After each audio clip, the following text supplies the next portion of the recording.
Yo, how's it going, guys? As promised, I'm going to be giving you a Resto Shaman guide, and I'm going to be focusing more on Totemic because it is the spec that has recently got the most buffs, as well as the spec that I've been playing specifically in Solo Shuffle that has achieved me rank 1 relatively easy in comparison to Farseer. Now, I will say that Totemic is very clunky, and it is restricted in terms of talents you have to play, in terms of how often you can move your totems, in terms of, like, your teammates needing to stand still. So, quite frankly, it actually just genuinely does not feel good to play, in my opinion, but I do think it's more powerful than Farseer, at least specifically in Solo Shuffle, and possibly in 3v3. I haven't had a chance to test it too much in 3s, but basically, since I played it in Solo Shuffle, I have done very, very well, and when I tried it in 3s, I did not have the same success, so I think Farseer is probably a little bit better in 3s. This is like the little template slash outline that we're going to be following today, if you guys want to, fast forward or whatever. So, pros and cons of Resto Shaman. Generally, they're kind of like a momentum-based healer. If you could play a comp that has good momentum and you can use things like your Wind Shear and your Grounding Totem to kind of continue to allow your teammates to push the pace, that's when Resto Shaman really shines. But the cons are, unfortunately, that their crowd control is very bad in comparison to other healers. Their damage is very bad in comparison to other healers. In most cases, their mana is not going to last longer than other healers. Once you burn your trinket, they have no button that they can press to kind of save somebody when trinket's on CD. So, like, there's no pain suppression, there's no guardian spirit, there's no bubble, there's no bark skin. Druids can only really do it to themselves with Barkskin. Mistweavers has Revival, they have Port Stun. You're basically just screwed as soon as your PvP trinket's down, so I think that's like one of the biggest problems that Resto Shaman has. As well as everything else I listed. So add-ons, we're going to go over basic add-ons here. I do it in every single guide. Flyplate Buffs Fixed is the add-on I use for my nameplates. A lot of people ask me what my plater is. Advanced interface options just gives you extra options that should literally be a part of the basic UI. Arena analytics is super helpful. This is what I use to kind of like track my progress, or kind of see how you did for a session, or you can like kind of filter it. This was actually really helpful for tournament because like I was like, okay, let's see. So we fought Calvish in our first round of the tournament. We go ahead and click that we think they're playing Sub Destro Holy Priest. Oh, wow, look, we have a really good win rate into that as Boomy Rogue Resto Shaman. Things like that. So it's pretty awesome add-on. Maybe not super important, I guess, from not a turning point. Better Blizz frames I use. I forget exactly what I use it for. And better Blizz plates. There's like a couple of like very niche options I use. I don't actually use the plates for anything like nameplate-wise. Better Blizz frame, same thing. It's very, very minor. I think this has something to do with like people's names being shown up as oh yeah, the arena ID instead of the enemy 1, 2, 3 instead of their names. So yeah, those are pretty niche add-ons, but they are very good add-ons if you can fully use them. Big debuff shows like what crowd controls are more important to see on your frames. Super important as a healer. Details tracks damage and healing. Diminish shows the options of like what diminishing returns you're on. Frame sort keeps me at the bottom.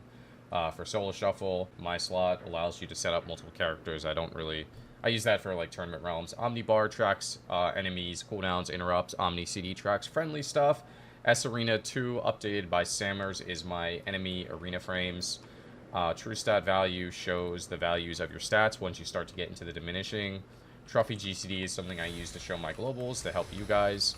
You can actually track your enemy globals though if you're interested. And then weak Rs, obviously there's a ton of weak Rs I use. The most controversial add-on in the game, obviously you can see it adds so much clutter to the screen, but it's super OP. At any point in time, you can come to my stream chat, !arrow, and it'll show you how to set up the arrow weak R for friendlies. But we'll go into all the ones that we use. Earth Shield missing. This is the link right here. Water Shield missing, link right here. Healing Stream weak R to show if you're missing it, right there. And Precog right here. Sky Fury, need to rebuff right here. Tidal Totem, the 3 healing surges that you get right here. And that's about it for Resto Shaman weak Rs. Moving on to macros, once again, I go through all my macros. A lot of them are really, really basic. The more complicated one are maybe the help harms, which kind of allows you to save keybinds. So we're just going to go through these pretty quickly. Party 1 cleanse, I have it set for like different specs. Like some specs have cleanse spirit, some other specs have purify spirit, but purge and greater purge are also in this macro, because if your teammate is mind controlled and you press the same button, it will purge them and remove the mind control instead of dispelling them. So it's an offensive and defensive party 1 dispel. I use cursors for every single one of my totems. So you're going to see that in all my macros. Cursor, static, cursor, earth grab, NS with badge, blood fury, all that good stuff. Ancestral guidance is removed. Rip, cursor projection, target to target, lava burst. This is purge and dispel in the same button. So if you're targeting, this is help harm. If you're targeting a friendly, it'll dispel. If you're targeting an enemy, it'll purge. Healing wave, lightning bolt, help harm, focus wind shear, unleash lightning lasso, help harm, cursor surger. I use party 1-2 thunderstorm. I think it's really helpful. It allows you to kind of be like in a situation where you can see people pushing for CC. You could look at your surroundings. You could see where your teammates are at, and then you could either press your party 1 or party 2 thunderstorm and immediately kind of like knock people out of position. I also have a self thunderstorm as well. I actually have 4 thunderstorm keybinds. Player Earth Shield, cast High Colors Guard, because for some reason this thing will just not stay on your action bar when you swap specs or whatever. Use Gateway Control Shard, Focus Lasso. This is actually kind of like a Swifty one-shot defensive macro. I feel like there's been times where I trinket and I can't wall and bulwark fast enough, so this one just presses both at the same time. I still have them bound individually. Stop casting, actually pretty important for some of these abilities, but at Cursor Spirit Link, stop casting for Grounding Totem. Stop casting and a ping for your Earthern, so you can try to tell people to, hey, yo, stand in this, bro. They won't listen to you anyway because, you know, zug, but it's there. Stop casting for Astral Shift. If you guys are curious why I've stopped casting in all these macros, basically I have lost an arena game because I'm in the middle of a cast and I start spamming one of these buttons and it doesn't go off because I don't have a stop casting, so I make the macro immediately after. So either, you know, I'm casting a heal and I need to ground a poly and I don't get it in time, or I'm casting a heal and I'm like, oh my god, I'm going to take a lot of damage, and I press a wall and I don't get it in time. But yeah, Cursor Cap, stop casting Tremor, target Flame Shock, player Thunderstorm, and I believe that is it. So some pretty basic macros there for Resto Shaman. Races for Resto Shaman, Orc always has been and always will be the best. If you don't want to be an Orc, you could be a Dwarf of some sort, I guess, either regular or Dark Iron, to, I guess, maybe help you remove, like, bleeds or something, bleeds, silences, things like that. Orc is just by far the best. Stat Prios and Enchants. I've gone a little bit of haste. I'm kind of like a little bit of like a, what I would consider a balanced set of stats right now. I don't think this has to be like the end-all be-all. Feel free to be flexible with it. If you want more haste, if you want less verse. A lot of healers play less verse in Soul Shuffle. Normally, I did not like haste with Totemic, but I've been doing something interesting playing Storm Conduit, which we'll talk about in a little bit, so that's why my haste is higher. But you could see that none of my stats are in the penalty yet. If you, like, the Mastery one's close, well, I guess with the proc, but yeah. So it's fairly well balanced. Enchants, like I said, you could be flexible. I currently use Curse Mastery. It takes away critical strike rating, probably the stat I care the least about. Stonebound Artistry, you're more than welcome to use the Verse one, or the Haste one is up to you. Cancels Intellect, which is the mana, like Enchant with the mana. I also use the Mana Gem. If you're doing mainly Shuffle, you don't have to. That's why I kind of have this. This gives you extra mana. This spec used to pretty hard, but in Solo Shuffle, you really don't need it. You could just probably play precog and be completely fine.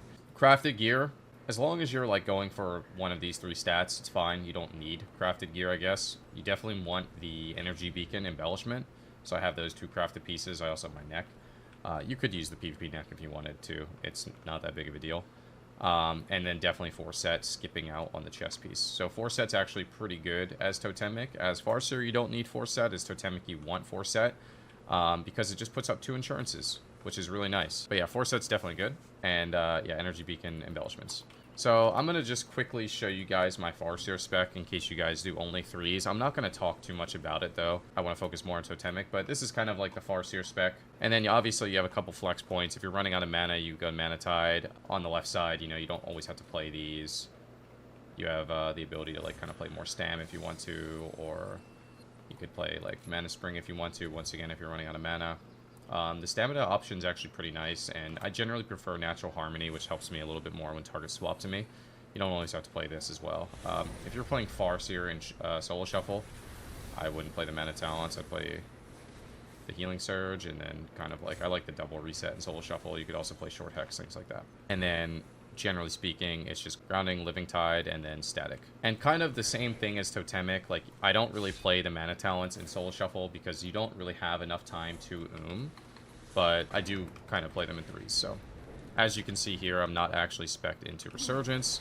I'm not spec'd into Mana Tide, but I am spec'd into, like, Acid Rain. And one of the reasons why this spec actually works a little bit better in Solo Shuffle is because one of the cons about Resto Shaman is that you can't do damage, but with this build you can do damage. So you have the Acid Rain, and then you're playing the Storm Conduit, which we'll talk about pretty soon here. And this is kind of the build on the right-hand side that I have liked the most. I'm playing the extra haste to help get Lightning Bolts out during Ascendance.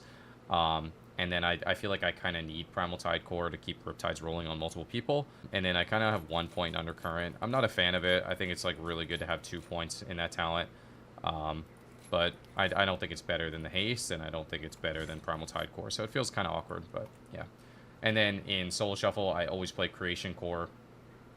I don't always play Short Hex. Like I said, it kind of depends. Like, you know, if you need Decurse, or if you don't need the damage reduction, and you don't need Decurse, you could even do things like this, where you take the extra stam, or if you're fighting casters, you could take Season Wind. So, like, you could see kind of like the core points, and then the flex points. You can always bounce those around.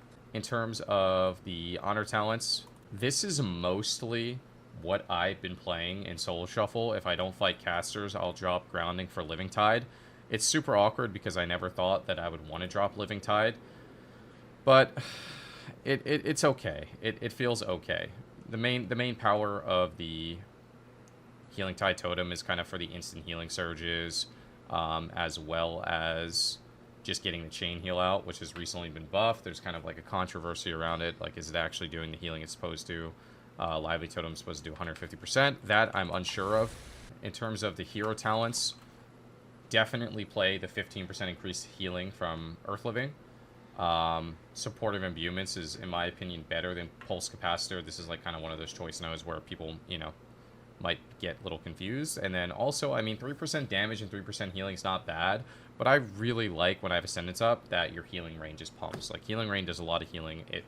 It got a double dipped buff in this most recent patch. It got 15% to healing raid and 15% to surging totem. And those two actually were like multiplicative, if that's the right math terminology. So it ended up being a 33% buff instead of a 15 and 15, which you would think is 30. So it actually was a 33% buff to healing rain, which is obviously pretty good. And then, you know, obviously Rain Dance makes it more effective. So healing rotation for this build, it's a little bit interesting. And the first thing that I'll say about this build is that you're a healer first and you're a DPS second. So when I first started playing this build, I was struggling a little bit, and I'll kind of show you my stats here, but maybe it was like around here where like I was losing, then I went even, then I went even, then I went even, then I lost.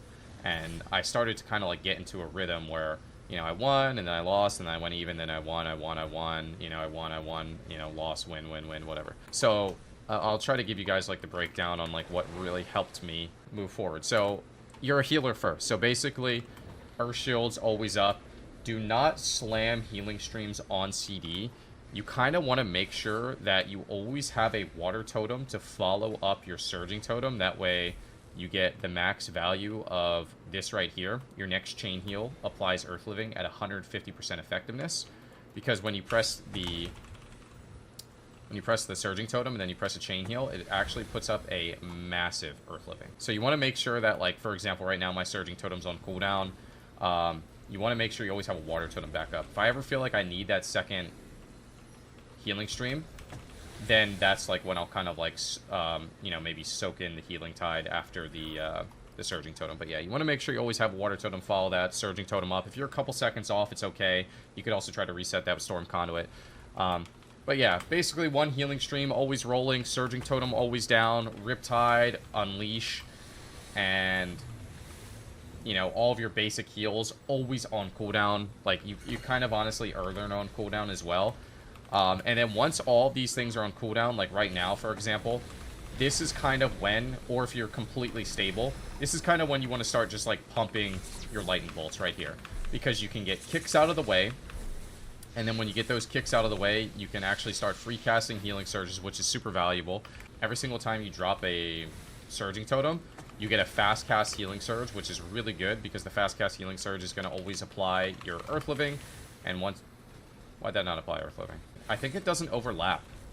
I think it won't apply an earth living if a more powerful one's up. But yeah, so you get the fast cast healing surge, every surging totem. That's also kind of like a part of your healing rotation as well. So... Riptide's on CD, one healing stream down at all times, surging on CD, unleash on CD, and then use your kind of like your fast cast healing surge, every single surging totem as needed. And then in between that, man, this is kind of strange, but you're just mashing lightning bolts. And all you're trying to do is just reset these healing streams. If you get 2 stacks, you just send you send another one immediately. And it's just really powerful to reset all of your totems except surging totem by 4 seconds every single time. And then when you get kicked, you don't even care. It's 65% reduced with Storm Conduit. And it allows you, like, if you get kicks out of the way, to kind of just start mashing healing surges if need be. Because they actually heal for a decent amount. They heal for a pretty decent amount. They apply your Earth Living. When Earth Living's up, they take 15% more healing. I don't actually... Okay, yeah, I don't think it's additive. So, like, you can see this buff here, or surge. So, pretty basic. You actually have a lot less globals than Farseer. And those globals are going to be filled by lightning bolting. Damage rotation, as this build, man, you don't worry about anything else in terms of doing damage, except literally casting lightning bolts. Lightning bolts is the end-all, be-all for this spec. You want to reset every single totem you can as fast as humanly possible, you know, while still maintaining being a big healer, like a real healer. You kind of have to keep that balance, but just watch all my totems. Every single time I press a lightning bolt, it's reducing Earthen, it's reducing Healing Stream, it'll reduce the CD on your wall, it'll reduce the CD on your Stone Bulk, it'll reduce the CD on your Grounding, your Wind Shear.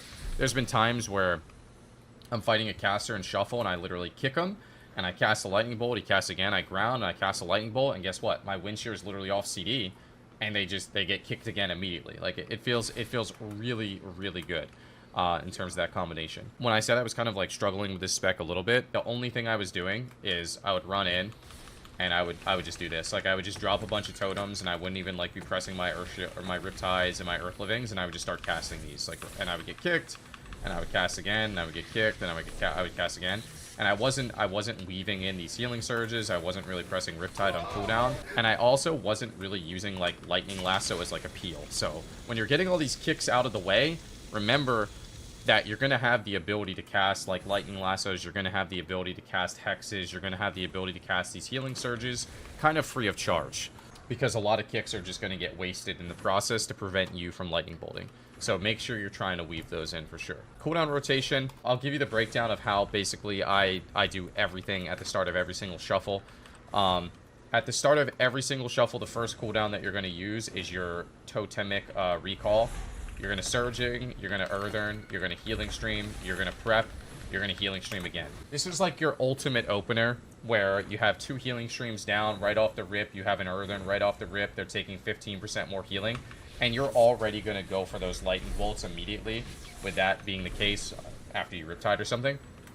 But you do want to get like this second Earthern on CD, as well as like these Healing Streams, so like shortly after that first Earthern, you kind of just want to send the next one immediately, so you can start getting the reset on that one as well, because Earthern is obviously really powerful as this build. It's 15% more healing. So you're kind of going through those CDs first. And then Ascendance is kind of used, I guess, when you feel like you need to. I use it before Link. So it's going to be like Totemic Recall into most likely a Healing Tide, either to like buff your Riptide or use as like a secondary totem to proc your big Earth Living. And then it's going to be like Ascendance / NS when need be, and then Link. Your NS heals for basically nothing, by the way, as this build. It heals for absolutely nothing. The only thing I can tell you about your Nature Swiftness as this build is it's super good to pair with Ascendance. Obviously, you can't do it every single time. If you have like a proc Ascendance, keep that in mind and be like, oh, this is actually a decent time to Nature Swiftness. But not only that, you really just kind of want to make sure that the person you're healing, if you can, you want to make sure they're in Surging Totem, I guess, because when you drop a Surging Totem, your next Healing Wave or Healing Surge heals an ally inside the healing rain at 100% effectiveness. So like, if I were to send this I'll wait for my thing as well. If I were to send this like Ascendance NS into a Surging Totem, it'll actually be kind of decent because you're going to get the duplicated healing from the healing wave into the Ascendance as well. So like right here, like this healing wave will heal this person, and then since it healed 2 people, you're kind of like double duplicating from the Ascendance, I guess, if that makes sense. So that's like the way you're going to get the most healing out of it, is by making sure that someone's in the healing rain. And then like if one person's in the healing rain and one person's not in the healing rain, you want to NS the person that's not in the healing rain, because then, for example, like if it was just this right here, if it was just this guy in the healing rain, you want to NS this guy because this guy will get the duplicated heal by being in the healing rain. So like a little bit of a min-max there. But yeah, basically recalling first global, kind of like healing tiding when you feel the need. Throw the Ascendance NS, and Ascendance is also really nice for Lightning Bolts as well, because you're playing the haste talent. And then Link is generally the last cooldown that you use, but sometimes this order can get completely botched. Maybe you're coming out of a crowd control at low HP or whatever, or your teammates at low HP, and you actually just need a Link first. Yeah, so it's okay. This is kind of just like a basic idea of how you want to use your cooldowns. In terms of mana efficiency, there's not really too much you can do as this build outside of just play the mana talents. Like if you were going to try to play this build in 3v3, you can there's actually a lot you could do with talents, but in general, yeah. First things first, you can play the mana gem. All of your mana is actually based off like maximum mana, so increasing your maximum mana helps your regen a little bit, but you can move some points around. So first thing you can do is you can play Mana Tide, makes your Healing Tide more effective, and then if you really want more mana, you could drop the powerful Healing Tide to play, you know, a shorter cooldown on Healing Tide, which is maybe actually okay anyway. Like if you wanted to play this talent regardless, you could play this and kind of get more chain heals out as well as more Mana Tides out. And then you could also play Resurgence. If you don't want to drop Acid Rain, you would have to do something like either dropping the Stamina or dropping Undercurrent.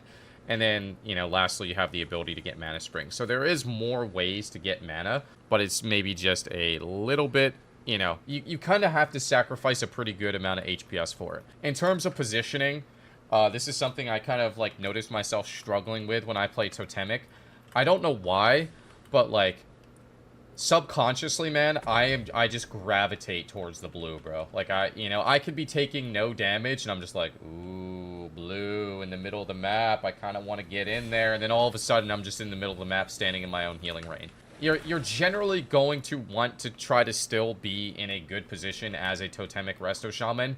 If you're getting, like, super cleave, then maybe you could start running and, like, get in your healing rain and whatnot, but being 40 yards away and kind of just like mashing these lightning bolts, that's what's going to really allow you to kind of win games in solo shuffle. Just sitting back, getting the lightning bolts on CD, kind of hexing people after you get interrupts out of the way, and just kind of like, doing your thing. Just basic healing rotation, doing your thing.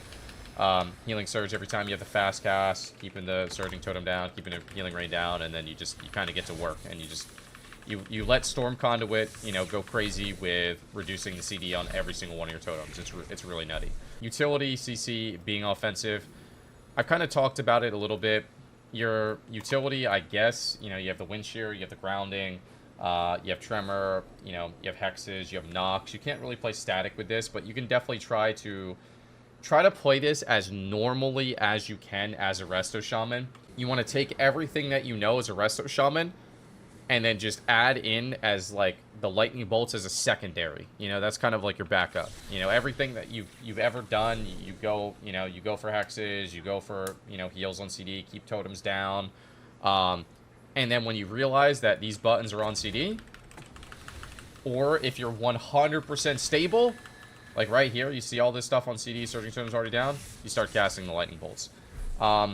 And then you're always offensive with this build. It's kind of nice, right? Like, whenever you have free time, your surging totem is always kind of cleaving everybody. And then your lightning bolts are also kind of pumping. Lightning bolts hit really hard, by the way, just to give you guys an idea. Lightning bolts hit as hard as a lava burst. So lava burst always crits. Lava burst is 943k. Lightning bolt is 1,100,000 non-crit. So you are sitting here, look at that, 1.6 million. You are smashing huge damage numbers on the enemy, and if they interrupt you, it doesn't even matter. You're already back casting. You don't even have to decide to do something else. The interrupts are super short. Offensive and defensive, I mean, you're kind of always going to want to be in the defensive position, sitting back, just kind of smashing damage. But you can get offensive, specifically and especially when you notice kicks are on CD, or if you have the ability to kind of avoid crowd control. Dealing with kicks, this is funny. This is a pretty standard template on how I do all my healing, guys. It's the first time as a healer, man. You don't have to deal with kicks. Watch. Wait, lightning bolt. 1 second interrupt. You're already back to it. You know what I mean? It just genuinely doesn't matter. So fast. It just feels really, really good. How to kite well and survive. So Shaman has like a few options here that help in your survival. What I will say is like the main option when I notice I'm getting killed is I immediately try to spec into the 10% stamina. And then if I continue to get killed really hard, that's when you could spec into Earth Elemental, and that's when you could spec into things like Primordial Bond. If I were to spec into these things like right now, like if I was getting trained, I would almost just be like, okay, I'm never going to get hexes. And I would drop, you know, kind of everything to get there. And then I kind of, you could either, like if you're getting trained super hard from the rip, you could drop the Earth Ele immediately, and it's going to give you extra health. And there's actually a really interesting interaction with having extra HP on Shaman. It makes your Earthen last longer. So, for example, here, we'll show you. 6.1 million HP. So, like, if I were to get more HP, now that I'm PvP scaled, now this has 10 million HP. And then if I were to go ahead and give myself a Riptide and give myself an Earth Elemental, now it has 12.6 million HP. So, like, this Earthen would actually even last longer. While it lasts longer because it has more HP, that means it could also absorb more damage over time. But yeah, it's generally just going to be kind of like moving your points into these survival points. But on top of that, it's like, you know, you want to like rotate your ability to kite with your stationary abilities. So like normally if someone's attacking me first global, like you just go ahead and throw like a little gust of wind in there. They're obviously going to reconnect. And now we're going to Earthen. You know, now we're stationary for 15 seconds. When this Earthen expires, our gust of wind's off CD. We're going to gust of wind again. So it's just, you know, pretend, oh yeah, we're taking so much damage. Oh, my gust of wind's just coming off CD. Boom! Alright, now they're probably going to get to you again. So something that's like really helpful to do is like kind of like positioning at the edge of a pillar and then using a knock. So like after you knock them, you can kind of like immediately line of sight and, you know, maybe Ghost Wolf away and, you know, so on and so forth. This build is, in my opinion, it's more fun because you're more active, but it's incredibly clunky. Some of the things I don't like about this build is, guess what? People don't like to stand in healing rain. When I play this build, the first thing I do is stand in rain, please. It's the first thing I type. If people don't stand in healing rain, it's going to feel really bad. If people don't stand in Earthen, it's going to feel really bad.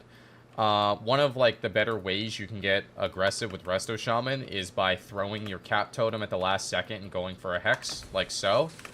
You just throw it right here, you get the cap, you go for the hex. You're a little bit more limited because now, guess what? Now your healing rain and your Earthen are over on the enemy healer, so it feels really awkward. So I don't really like to get too aggressive with my caps unless my Surging Totem is coming off of cooldowns. For example, right now, my Surging Totem is like going to come off CD like right now. Like now I can put a cap down and I can throw it over here. And then since my Surging Totem's off CD, it expires and I could just redrop it for free. It would be really nice if Blizzard would give us a shorter CD on projection or something like that. Apparently Enhancement has like 6-second cooldown and Resto has 10. I don't know. It's a little frustrating. But overall, pretty cool spec. Definitely the spec that I personally have had the most success within Solo Shuffle. And I actually generally find Shaman to be very, very bad in Solo Shuffle because they have no damage and you kind of can't outlast people. But for example, let's just go ahead and take a look. In this 10-minute Solo Shuffle that I had, I did 114 million damage, which is probably a lot more than this guy. Not much more, but to be fair, some of his damage is probably fake. It's probably like tempered in battle and whatever, but you know, you don't really have that option. Even seeing that number is just kind of crazy. Let me see here. This was 110 million versus his 120 million. But like I said, Paladins kind of do fake damage on scoreboard. 160 million versus... I only did 37 million here. Wow, that's really low. It's probably why I tied this. I don't know. And then, dude, Mistweavers are crazy. This damage is probably all real. 153 million versus my 123 million. But being able to keep up with a Mistweaver, that's pretty insane. 124 million, 125 million, 121 million. If I can go back even further where maybe I played Farseer. Look at this. Damage, 6 million. Minus 60. Well, you can figure out why we lost that one. Lol. But yeah, pretty cool spec. And if you guys ever have any questions, you guys know where to find me. Good luck with your Solo Shaman shuffle queues. And I wish you guys luck. Thanks for watching. That's what they call me. I promise that you never be lonely. Be the band.